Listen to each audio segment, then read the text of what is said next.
This particular seat might be challenging for someone of your dimensions.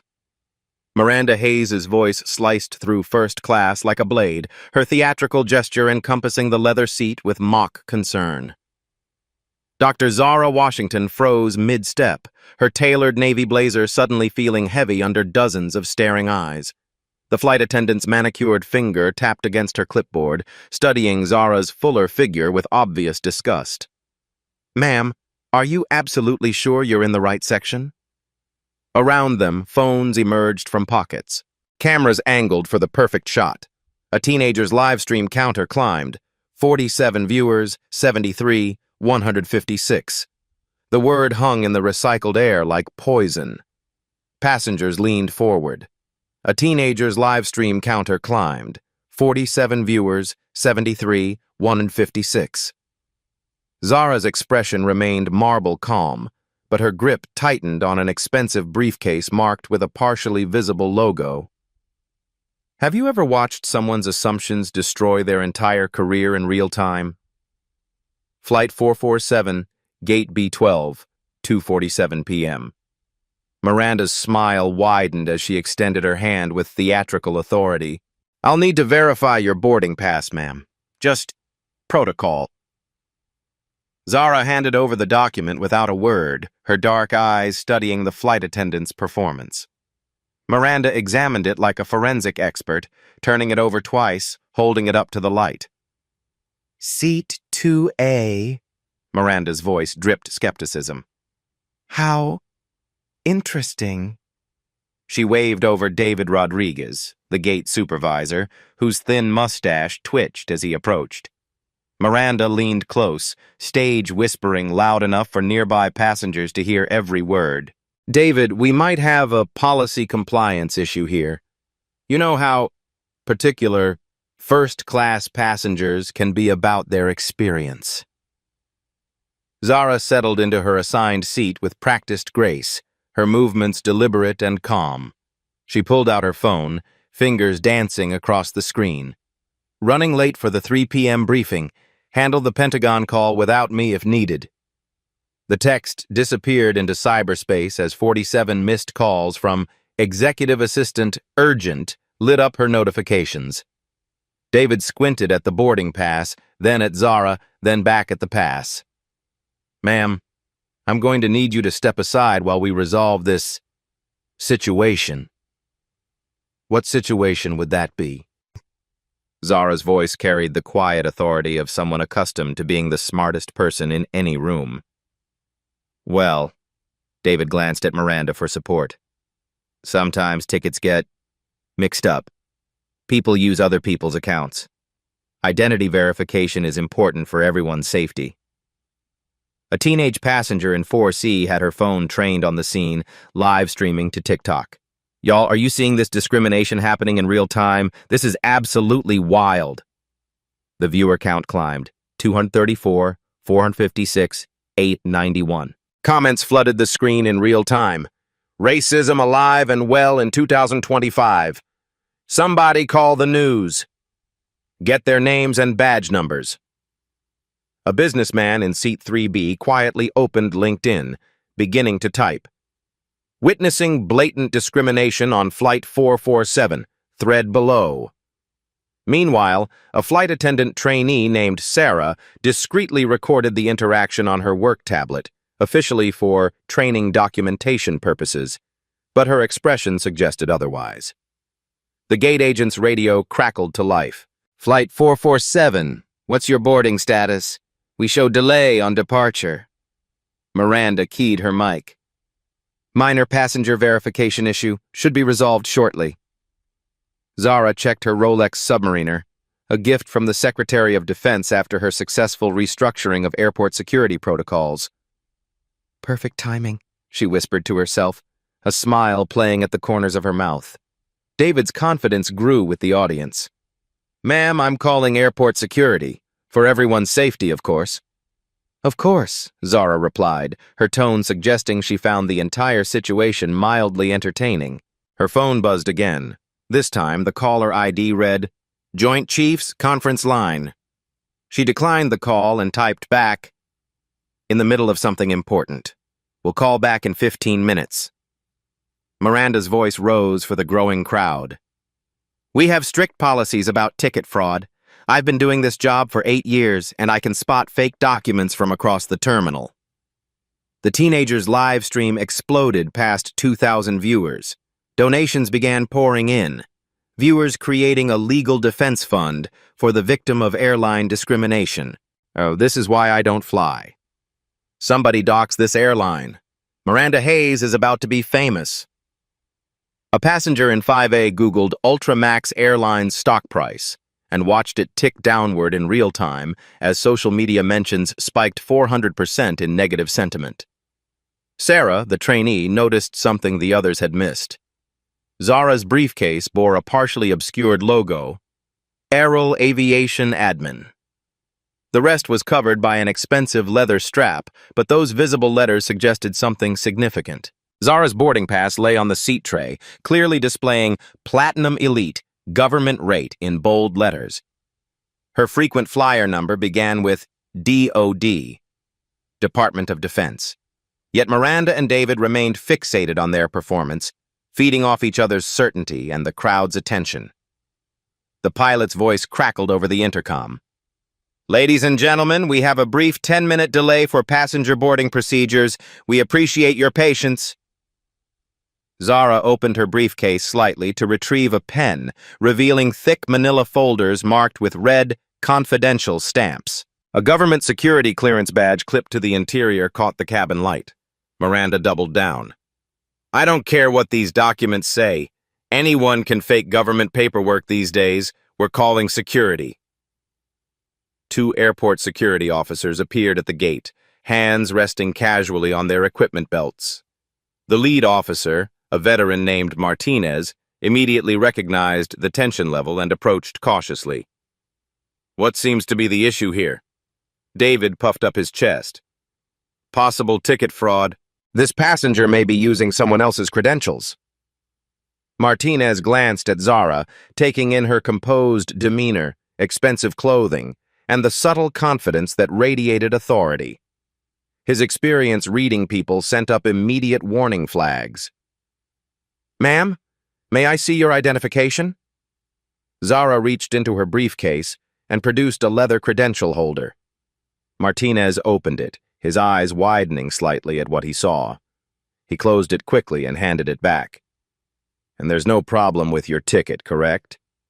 None whatsoever, Officer Martinez. Zara had read his nameplate from across the aisle. Miranda sensed the power dynamics shifting. I don't care what ID she has. We have policies about passenger safety and seating appropriateness. The teenager's live stream hit 5,000 viewers. Local news stations were already being tagged by viewers demanding coverage. Timeline, 2:52 p.m., 5 minutes to departure. Zara's phone displayed another urgent message. Pentagon meeting moved to 4 p.m. Can you make it? SecDef waiting for your security assessment. She typed back calmly. Absolutely, just wrapping up something important here. 2:52 p.m., 5 minutes to departure. The gate area transformed into a digital coliseum. Passengers abandoned their seats, forming a semicircle around the unfolding drama.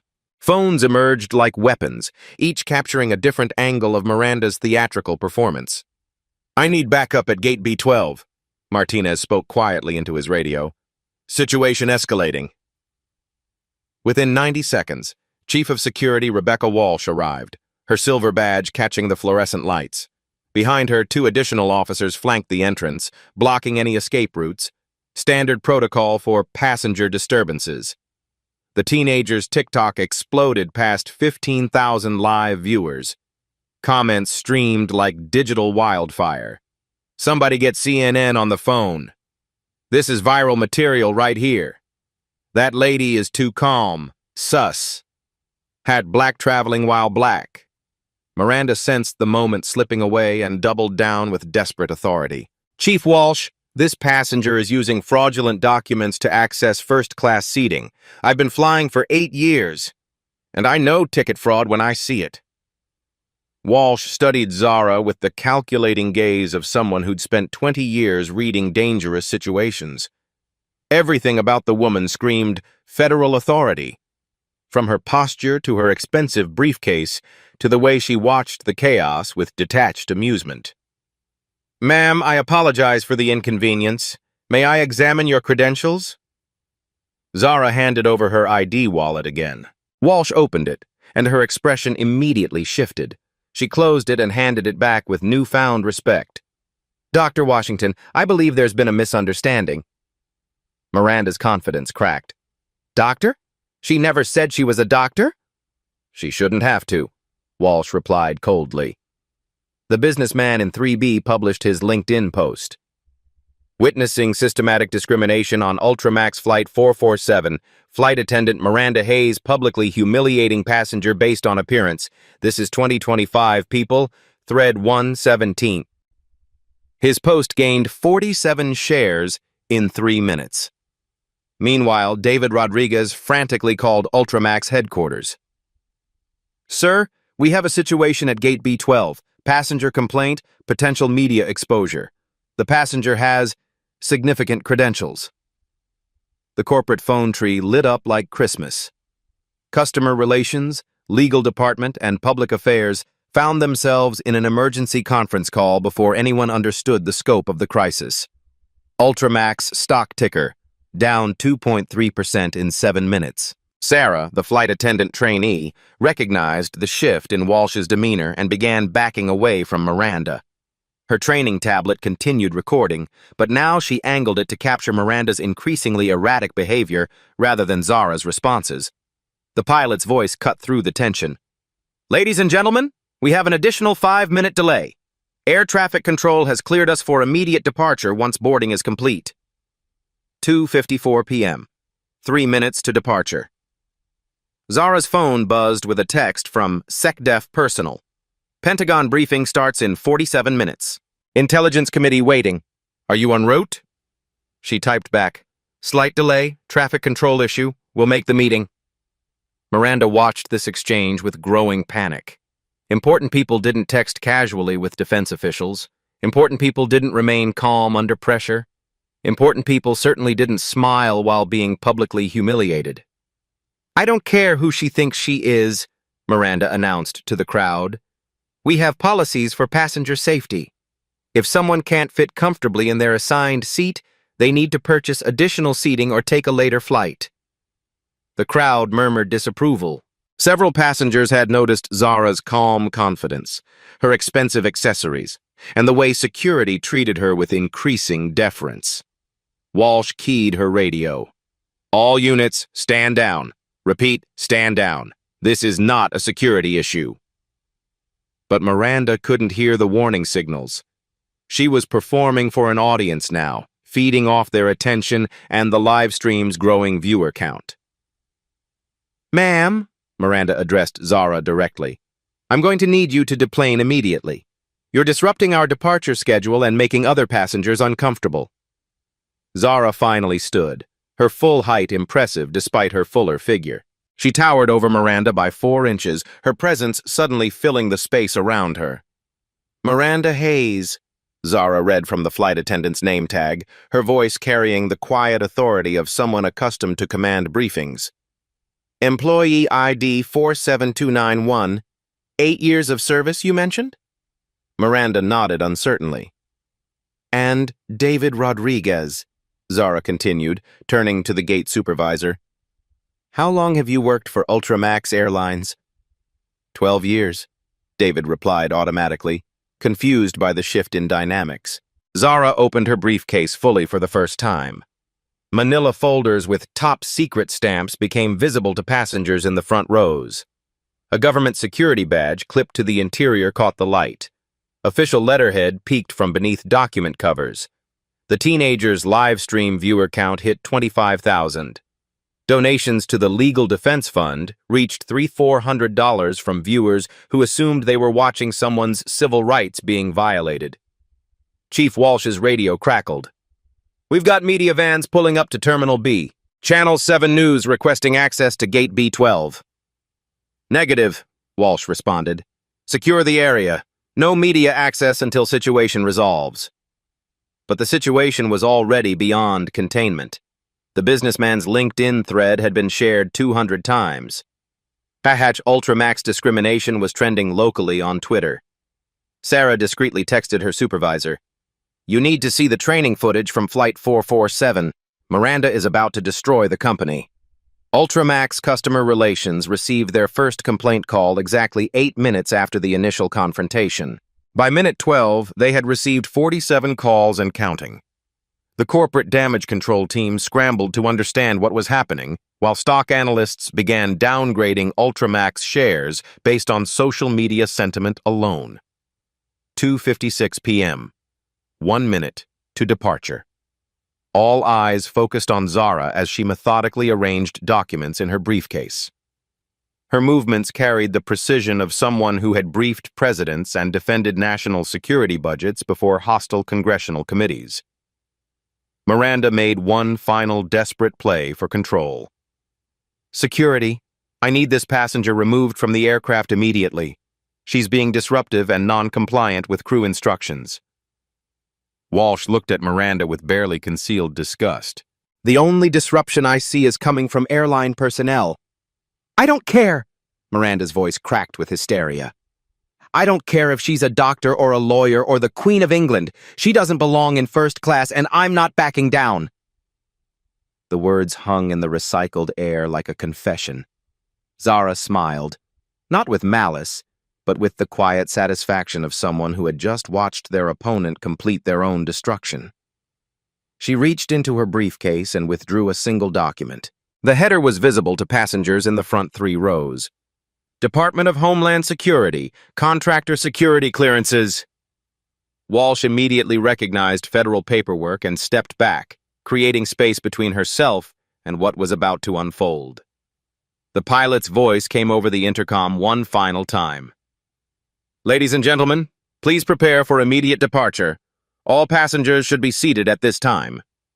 2:57 p.m. Departure time. 28,000 people were now watching the live stream. Miranda Hayes had no idea she was about to become the most infamous flight attendant in aviation history. 2:57 p.m.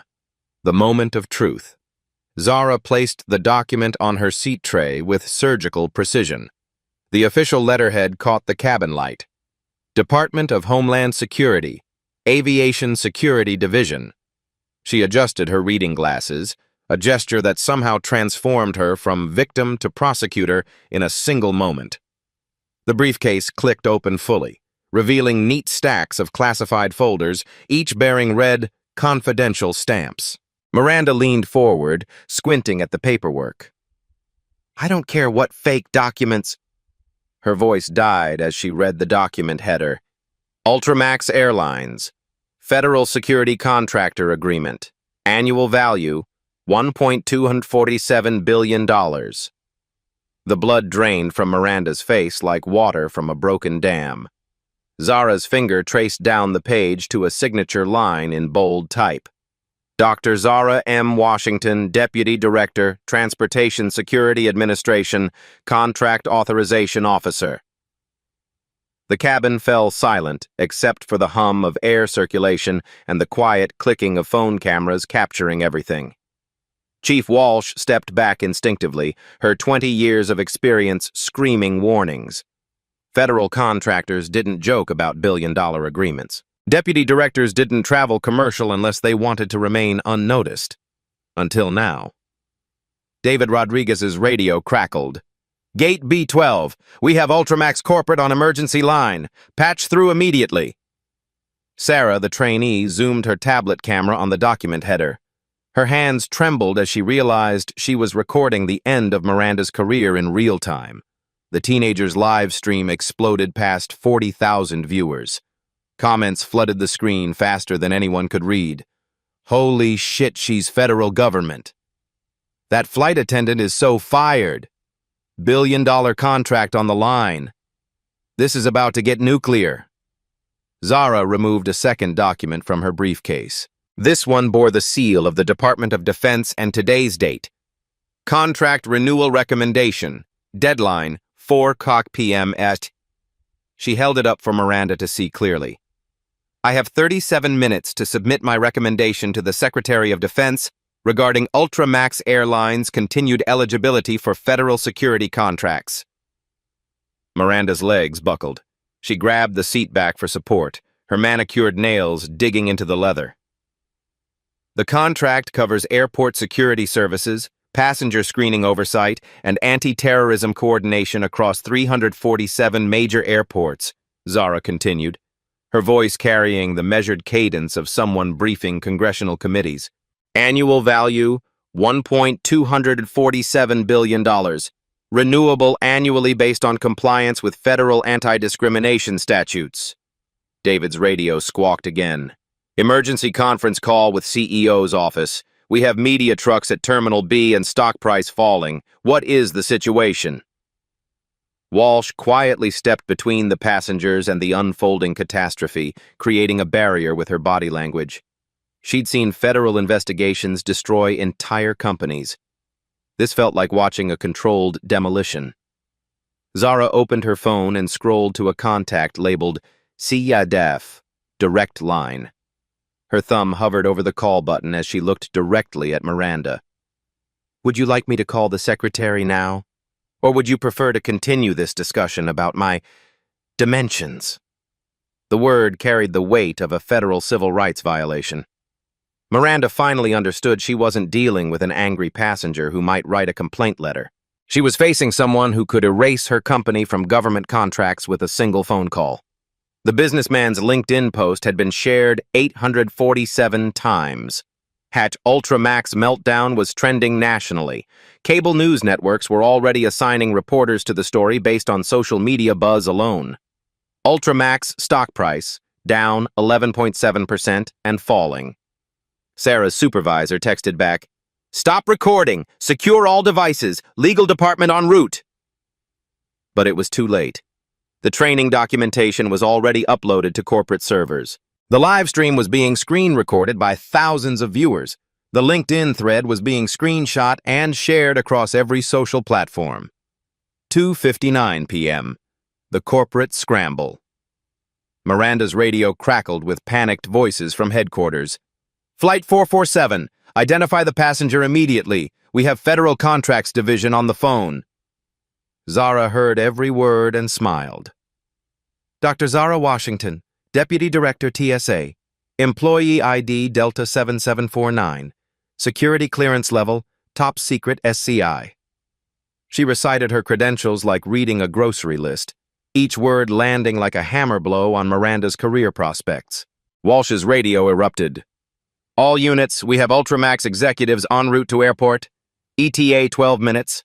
Media containment is priority 1. The gate area buzzed with whispered conversations as passengers began understanding they were witnessing something unprecedented. The teenagers switched to Facebook Live, reaching a fresh audience of 15,000 viewers within minutes. Zara retrieved a third document. Federal Contractor Compliance Audit, Discrimination Violations. She opened it to a page marked with yellow highlighting. Section 14.3 clearly states that any federal contractor engaging in discriminatory practices based on race, gender, religion, or physical appearance faces immediate contract termination and 5-year blacklisting from all government business. Miranda finally found her voice, though it came out as a whisper. I was just following company policy. Which policy? Zara's tone remained clinical, professional. The one that authorizes employees to judge passengers' physical appearance? Or the one that permits public humiliation based on body size? David tried desperately to salvage the situation. Dr. Washington, there's been a terrible misunderstanding. Miranda was just following training, Zara finished. I'm quite familiar with Ultramax's customer service protocols. I've reviewed them extensively as part of our security partnership evaluation. The implications hit David like a physical blow. The federal government had been studying their company policies. They knew about systemic issues. This wasn't an isolated incident. It was evidence of institutional problems. 3:01 p.m. The phone call. Zara's phone rang. The caller ID displayed Pentagon Joint Chiefs.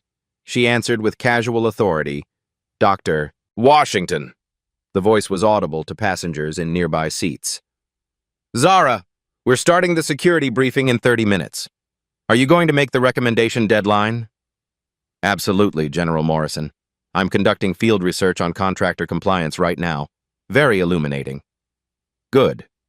The Secretary is particularly interested in your assessment of Ultramax. We've been getting concerning reports. Miranda's face turned ash gray. The Pentagon was already investigating Ultramax.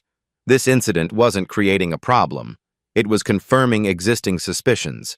I'll have my full recommendation within the hour, Zara continued. The field data is quite comprehensive. She ended the call and looked directly at Miranda. General Morrison sends his regards. The teenager's live stream peaked at 67,000 viewers.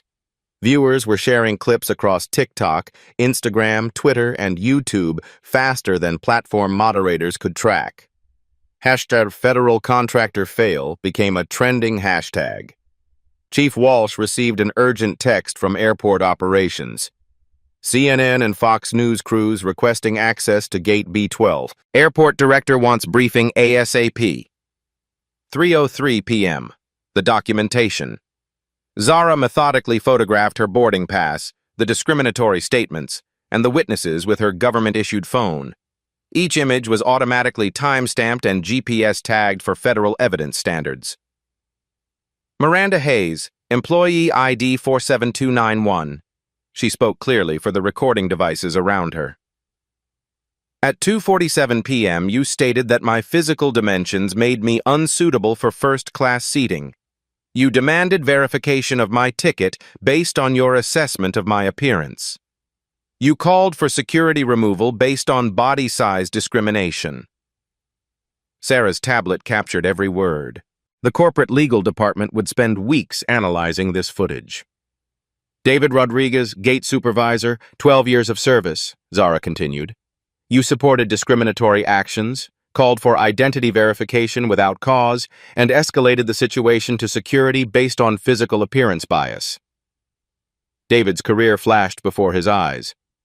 12 years of perfect performance reviews meant nothing if federal investigators found systematic discrimination patterns. The pilot finally appeared in the cabin doorway, having been summoned by the unusual delay. He took one look at the scene, federal documents, security officers, phones recording everything, and immediately radioed air traffic control. Flight 447 requesting indefinite ground delay. Passenger services issue requiring resolution. 3:04 p.m. The ultimatum. Zara closed her briefcase with quiet finality. She had everything she needed. Documented discrimination, multiple witnesses, recorded statements, and clear policy violations by a federal contractor. Ultramax Airlines has exactly 26 minutes to present a remediation plan, she announced, her voice carrying the authority of someone accustomed to congressional testimony. Remediation for what? Miranda asked desperately. Federal civil rights violations, discriminatory business practices, and breach of contractor compliance standards, Zara replied. Your CEO's office should be calling momentarily. As if summoned by her words, David's radio exploded with activity. Gate B12, this is CEO Roberts' office. We have Federal Contracts Division, Legal Department, and Public Relations on emergency conference. Patch through immediately. Miranda finally understood the magnitude of her mistake. She hadn't just insulted a passenger.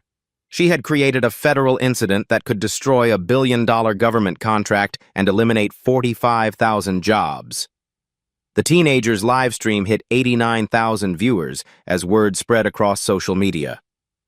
Miranda Hayes was about to become the most notorious flight attendant in aviation history.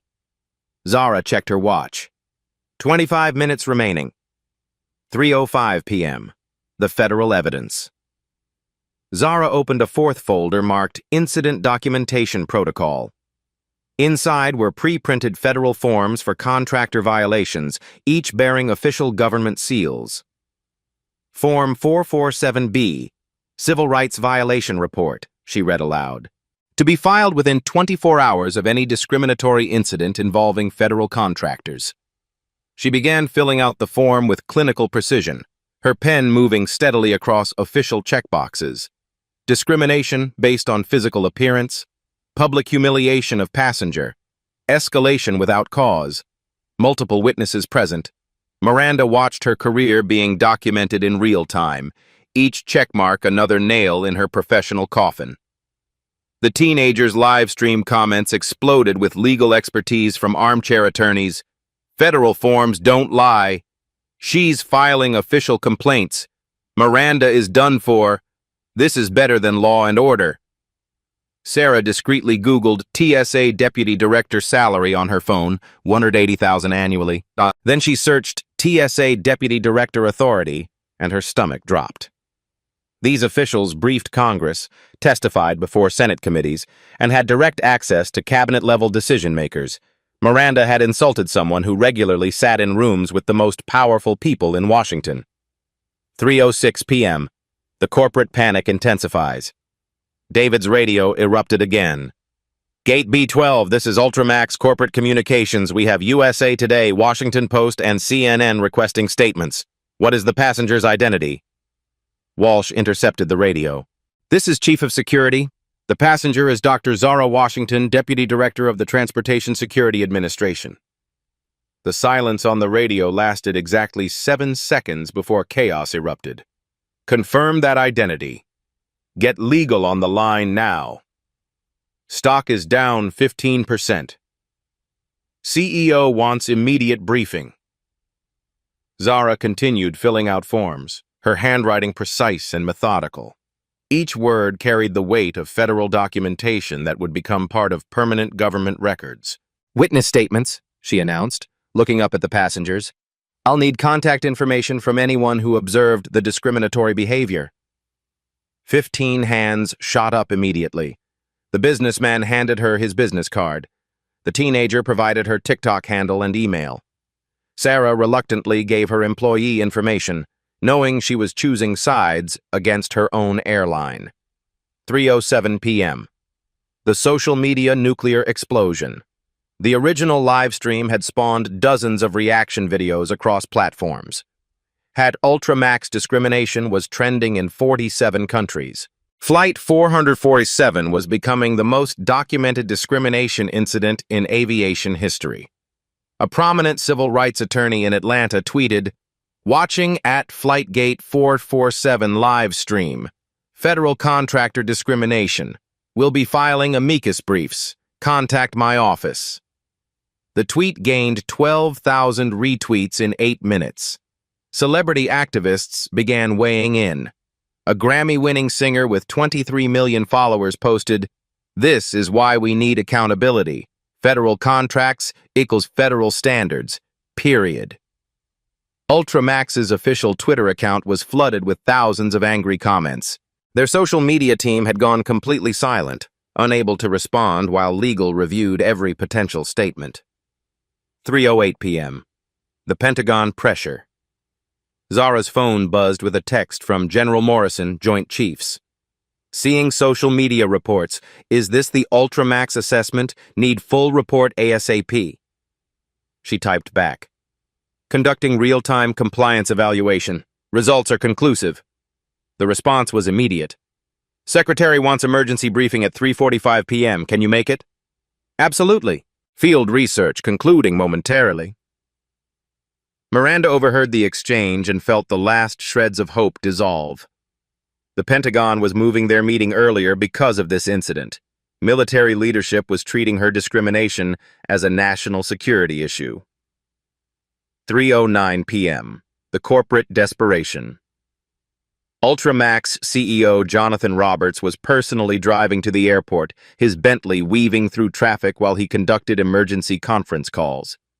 His assistant had briefed him. Stock down 18%, federal contract at risk, social media meltdown, congressional inquiries already starting. The company's entire business model depended on government contracts. Without federal security partnerships, Ultramax would lose 31% of their annual revenue overnight. Roberts's legal team was already drafting termination papers for multiple employees. HR was preparing public apology statements. Public relations was booking crisis management consultants. 3:10 p.m. The documentation continues. Zara photographed Miranda's employee badge, David's supervisor credentials, and the gate information for federal records. Each image was automatically uploaded to secure government servers with precise timestamps and GPS coordinates. Miranda, for the federal report, please state your full name and employee ID number. Miranda Hayes, employee ID 47291. Her voice cracked with the weight of impending unemployment. Years of service with Ultramax Airlines? 8 years, perfect attendance, no prior complaints. Until today, Zara noted, writing methodically.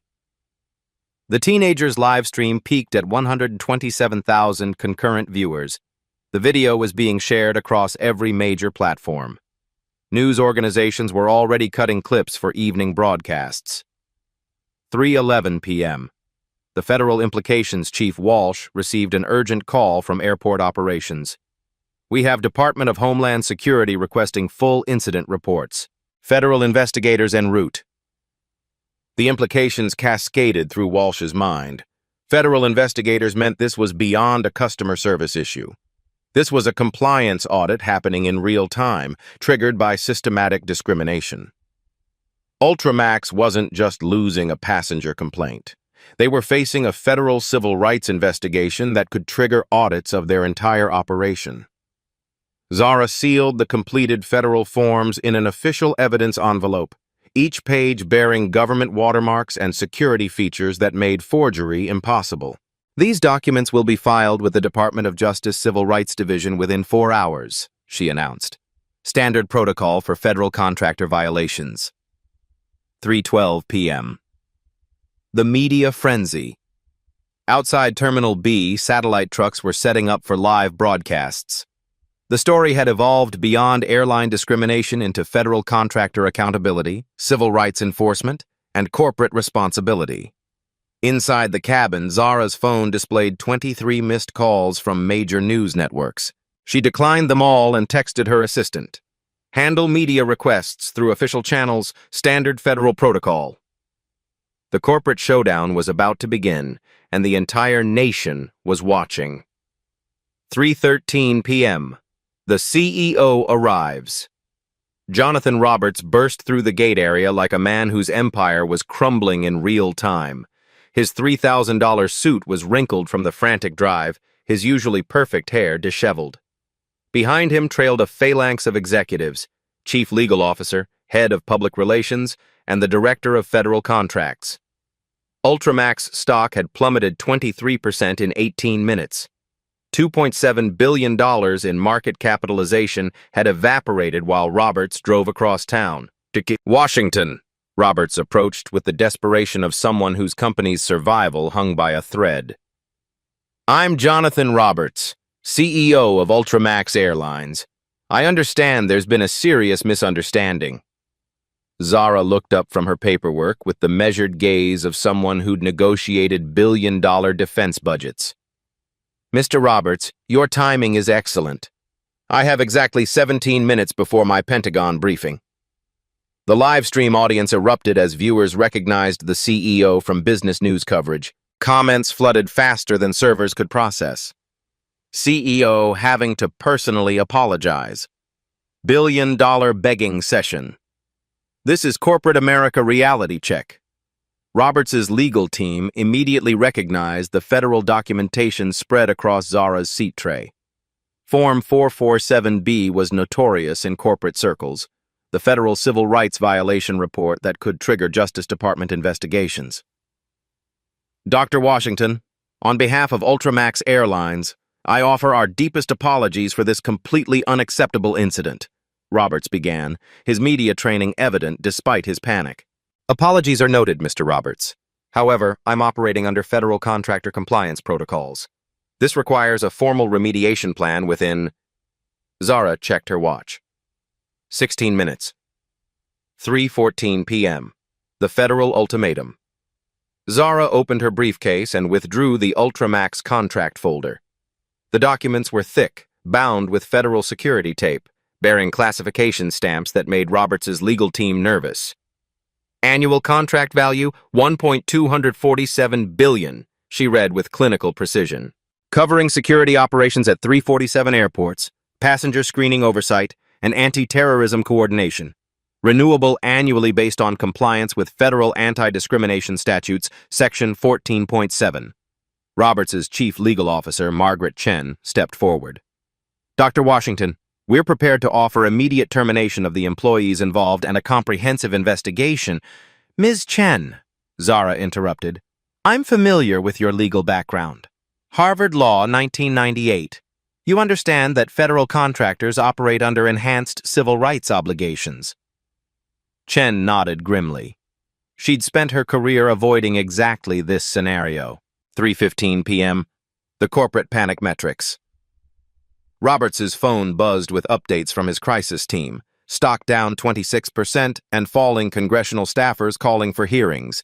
Competitor airlines circling for contract opportunities. Employee union demanding emergency meetings. International aviation authorities monitoring the situation.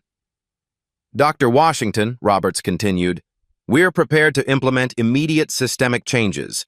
Full diversity training for all 45,000 employees. Independent Oversight Committee. Zero tolerance discrimination policy. Zara consulted her federal compliance checklist. Standard remediation measures, Mr. Roberts. However, this incident suggests systematic issues rather than isolated poor judgment. 3:16 p.m. The Pentagon pressure. Zara's phone rang.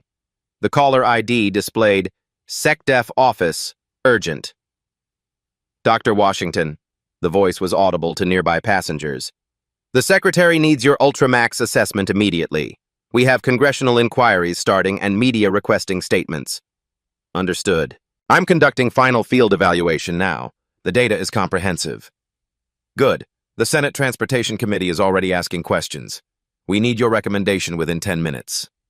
Roberts watched his company's fate being decided in real time by someone who regularly briefed the most powerful people in Washington. 3:17 p.m. The data presentation. Zara spread additional documents across her tray table. Federal Contractor Performance Reviews, 2019-2024. The papers showed declining diversity metrics, increasing discrimination complaints, and corporate responses that legal experts would later describe as systematically inadequate.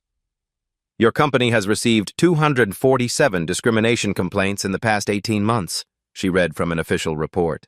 Resolution rate, 12%. Average settlement, $3,400. Federal investigators classify this as pattern discrimination. Roberts' face went white. The federal government had been tracking Ultramax's discrimination issues for years. This incident wasn't creating a problem. It was confirming existing patterns.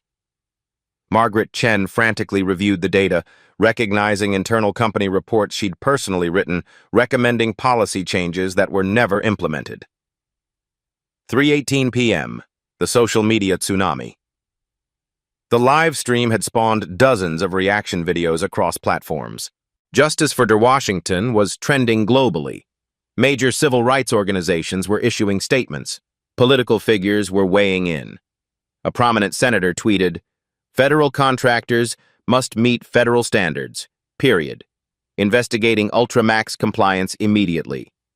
The tweet gained 45,000 retweets in 6 minutes. Ultramax's social media accounts were flooded with boycott threats. Their customer service lines were jammed with cancellation requests.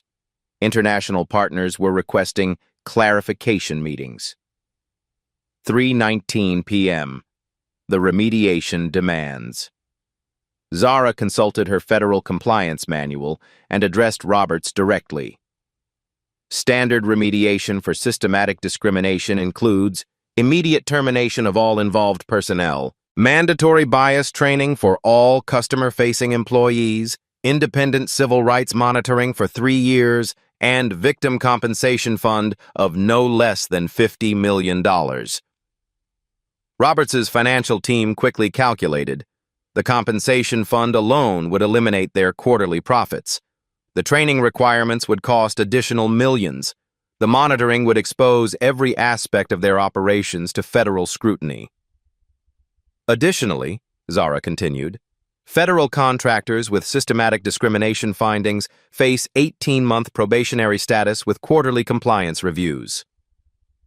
3:20 p.m. The corporate desperation. Roberts made the calculation every CEO dreads: lose the federal contract and face bankruptcy, or accept devastating remediation costs and survive with damaged reputation. Dr. Washington, Ultramax accepts full responsibility. We commit to every remediation measure you've outlined. We'll exceed federal requirements and become the industry standard for inclusion. Mr. Roberts, commitments require documentation. I need signed agreements for all remediation measures before I can recommend contract continuation. Roberts's legal team was already drafting emergency resolutions on their phones. Corporate headquarters was preparing board votes via emergency conference call. 3:21 p.m. The federal decision process. Zara's phone buzzed with another Pentagon text. Dr. Washington, need recommendation now. Congressional hearing scheduled for Thursday. Your assessment is critical. She typed back. Recommendation ready. Corporate compliance plan under review. We'll brief in detail. And the response was immediate. Secretary wants to speak with you personally at 3:45. This is national priority. Roberts overheard the exchange and realized his company was now a national priority for federal leadership. Ultramax's discrimination problem had escalated to cabinet-level attention. 3:22 p.m. The final terms. Zara gathered her federal forms and looked directly at Roberts. Mr. Roberts, your company will implement the following within 30 days. Termination of all discriminatory personnel, $100 million diversity initiative, independent federal monitoring, and public transparency reporting. Agreed, Roberts replied without hesitation. Failure to meet any requirement triggers immediate contract termination and 5-year federal blacklisting. Understood completely. Your legal team will draft compliance agreements within 24 hours for federal review. Margaret Chen was already coordinating with headquarters. Emergency board meeting in 1 hour, full remediation approval required. 3:23 p.m. The resolution. Zara sealed her federal documentation and closed her briefcase with quiet finality. Mr. Roberts, your company has avoided federal contract termination. However, Ultramax Airlines is now under enhanced federal civil rights monitoring. Roberts exhaled for the first time in 20 minutes. His company would survive, though permanently changed. Dr. Washington, thank you for giving us the opportunity to make this right. Zara stood, adjusting her blazer with the same dignity she'd maintained throughout the ordeal. Mr. Roberts, federal contractors serve the American people. Today's incident reminds us why those standards matter. The live stream audience watched 156,000 strong as the most documented corporate accountability moment in aviation history reached its conclusion. Miranda Hayes had already been escorted from the premises. David Rodriguez was suspended pending investigation. Sarah, the trainee who documented everything, would be promoted for her integrity. 3:24 p.m. The aftermath begins. As Zara prepared to board her flight to the Pentagon briefing that would reshape federal contractor oversight, the corporate revolution was already beginning. Justice had been served not through violence or lawsuits, but through quiet dignity and strategic use of institutional power. The real change was just beginning. 3:25 p.m. The immediate consequences. Miranda Hayes cleared out her employee locker under security escort. Her 8-year career reduced to a cardboard box of personal items. Her termination paperwork cited gross violation of federal civil rights standards, language that would follow her to every future job interview. David Rodriguez received his demotion notice via corporate email while still standing at Gate B12. Transfer to ground operations effective immediately. His supervisor credentials were revoked within minutes. The gate supervisor, who had initially supported the discrimination, was suspended pending a full federal investigation. His 20-year tenure meant nothing when measured against systematic bias patterns. 3:26 p.m. the systemic transformation. Roberts announced Operation Dignity over Ultramax's internal communication system, reaching all 45,000 employees simultaneously. The message was clear. Comprehensive bias training for every customer-facing employee, mandatory within 60 days. The company's chief technology officer was already coding a real-time discrimination reporting app that would give passengers direct access to federal oversight authorities. Every complaint would be tracked, time-stamped, and automatically forwarded to the Department of Justice Civil Rights Division. An independent ombudsman with direct CEO access would be hired within 30 days, a federal requirement that gave discrimination victims immediate corporate escalation beyond normal customer service channels. 3:27 p.m. The Federal Response Attorney General Patricia Williams issued a statement from Washington. Federal contractors must exemplify the civil rights standards they're entrusted to protect. The Department of Justice will investigate all systematic discrimination patterns among government partners. The Transportation Security Administration announced mandatory new protocols for contractor oversight. Quarterly diversity audits would be conducted by third-party federal investigators with full subpoena power. Congressional Transportation Committee Chair Senator Maria Rodriguez scheduled hearings for the following week. Federal contractor accountability and civil rights compliance. 3:28 p.m. The resolution documentation Zara's Pentagon briefing would become the template for federal contractor civil rights enforcement. Her field research methodology, documenting discrimination in real time with multiple witness layers, would be adopted across all government agencies. The Department of Justice Civil Rights Division received her complete incident report at 3:31 p.m., triggering automatic review protocols for all Ultramax federal contracts worth $3.2 billion annually across multiple agencies. Executive Order 140127 was drafted within 72 hours, mandating real-time discrimination monitoring for all federal contractors, with agreements exceeding $100 million annually. 3:29 p.m. The industry transformation competitor airlines began voluntary adoption of Ultramax's court-mandated reforms before federal investigators reached their operations. Delta, American, and United announced similar discrimination reporting systems within 48 hours. The International Air Transport Association issued emergency guidance to member airlines worldwide. Best practices for civil rights compliance in customer service operations. Aviation industry stock prices initially fell as investors calculated compliance costs, then recovered as analysts recognized first-mover advantages in civil rights leadership. 3:30 p.m. The Educational Impact Harvard Business School announced the Williams Standard case study within a week, examining strategic dignity under pressure and institutional power dynamics in corporate accountability. The Federal Employee Handbook was updated to include Flight 447 as mandatory training for all personnel interacting with private contractors. Military leadership academies incorporated Zara's approach into coursework on strategic de-escalation and institutional authority. 3:31 p.m. The personal vindication. Zara boarded Flight 447 in Seat 2A with the same quiet dignity she'd maintained throughout the ordeal.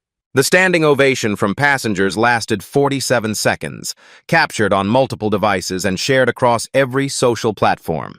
The flight crew personally apologized and upgraded her service to include priority disembarkation for her Pentagon meeting. Captain Jennifer Walsh, no relation to security, made a personal announcement thanking her for demonstrating the highest standards of civil rights leadership. Flight 447 arrived at Reagan National Airport exactly on time. Zara's Pentagon briefing would reshape how the federal government monitored contractor compliance across every agency. 3:32 p.m. The measurable results. 6 months later, discrimination complaints across the aviation industry had decreased 73%. Employee diversity training satisfaction scores reached all-time highs of 89%. Federal contractor compliance achieved 100% for the first time in agency history.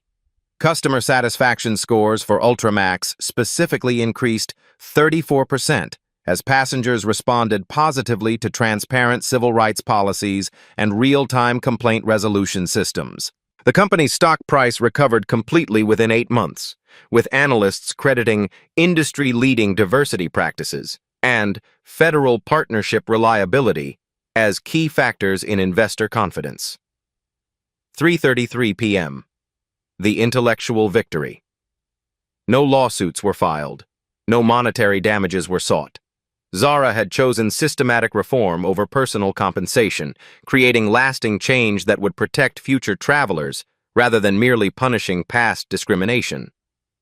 The Washington Protocol became standard federal procedure for handling contractor civil rights violations. Document everything, engage leadership directly, demand systematic solutions, and create transparent accountability measures. Miranda Hayes became a cautionary tale in customer service training programs nationwide. Her public humiliation of a federal official was studied in business schools as an example of how individual bias could trigger institutional accountability. The revolution had been conducted with paperwork, phone calls, and quiet dignity. No violence, no lawsuits, no public relations warfare, just strategic use of institutional power to create lasting change. True power, Dr. Zara Washington had proven, lay not in retaliation, but in transformation. 1 year later, the legacy. Dr. Zara Washington's approach became the gold standard for dignified resistance in corporate America. Speaking engagements at Fortune 500 companies nationwide featured her methodology, strategic dignity under pressure, and institutional power as a tool for justice. The Williams Standard was now taught in business schools across 3 continents. MBA students studied how one person's principled stand transformed an entire industry without filing a single lawsuit or seeking personal compensation. Federal agencies adopted her documentation protocols for all contractor oversight. Real-time incident reporting, multi-layer witness verification, and immediate escalation to decision-makers became standard government procedure. The ripple effect, #, dignity. In travel reached 127 million interactions across all social platforms. The movement inspired similar accountability actions in healthcare, hospitality, and retail industries. Corporate executives worldwide implemented dignity audits to prevent their own Flight 447 moments. Passenger rights legislation introduced in Congress cited Dr. Washington's case as primary evidence for enhanced federal oversight. The Federal Contractor Civil Rights Accountability Act passed both chambers with bipartisan support. International aviation communities adopted similar protocols. The European Union required all airlines serving federal facilities to implement Washington Standard compliance monitoring. The personal impact. Dr. Washington continued her federal service, promoted to Director of Transportation Security within 8 months. Her Pentagon briefings were now attended by cabinet-level officials seeking her expertise on institutional accountability. She mentored young professionals through the Dignity Leadership Institute, teaching strategic approaches to workplace discrimination that created lasting change rather than temporary victories. Miranda Hayes found employment at a small regional carrier after completing mandatory federal civil rights training. Her experience became a teaching tool about the consequences of systematic bias in customer service. The educational revolution. Corporate training programs referenced Flight 447 as the definitive case study in civil rights compliance. The incident was mandatory viewing for all federal employees interacting with private contractors. Leadership principle emerged from her approach. Power used quietly creates change that outlasts conflict.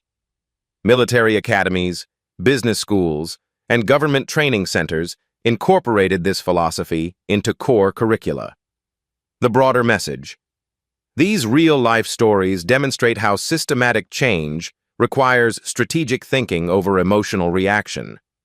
Black stories like Dr. Washington's show that true power lies in creating solutions that transform institutions rather than merely punishing individuals. Touching stories of quiet courage prove that dignity maintained under pressure demonstrates character that can reshape entire industries. Life stories teach us that one person's principled stand creates ripples that benefit millions. Your voice matters. When you witness discrimination, Document it. Share it. Hold institutions accountable through strategic action rather than emotional reaction. Subscribe to Black Voices Speak for more stories of quiet courage changing the world. Real-life stories of strategic dignity, creating lasting transformation. Comment below. What injustice have you witnessed that needs systematic change? Your touching stories could be the catalyst for the next institutional revolution. Share this video with anyone who needs to understand that power isn't about position. It's about principles applied with strategic precision. Remember, the most powerful revolutions happen one dignified stand at a time. Black stories matter. Life stories inspire. Touching stories transform. The revolution continues. One flight at a time.